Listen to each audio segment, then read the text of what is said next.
திருவாரூர் மாவட்ட திமுக சார்பில் என் வாக்குச்சாவடி வெற்றி வாக்குச்சாவடி என்ற தலைப்பிலான பாகநிலை முகவர்கள் மற்றும் பிடிஏ முகவர்களுக்கான மாவட்ட செயல் வீரர்கள் கூட்டம் திருவாரூர் மாவட்ட திமுக செயலாளர் சட்டமன்ற உறுப்பினர் பூண்டி கலைவாணன் தலைமையில் நடைபெற்றது.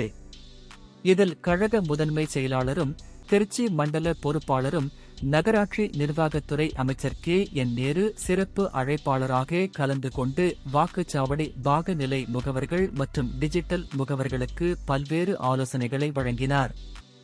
இந்த கூட்டத்தில் வாக்காளர்கள் தொடர்பான சரியான தரவுகளை எவ்வாறு உறுதி செய்வது, PLA 2 மற்றும் பிடிஏ ஆகியோரின் குறிக்கோள்கள் மற்றும் பொறுப்புகள் என்னென்ன, வாக்காளர் பட்டியல் திருத்தம் எவ்வாறு மேற்கொள்ள வேண்டும் உள்ளிட்ட பல்வேறு ஆலோசனைகள் வழங்கப்பட்டன. இதனைத் தொடர்ந்து 92 வயதான திமுக மூத்த முன்னோடி சுப்பிரமணிய பிள்ளை நேற்று மறைந்ததை ஒட்டி அவருக்கு ஒரு நிமிடம் மௌன அஞ்சலி செலுத்தப்பட்டது.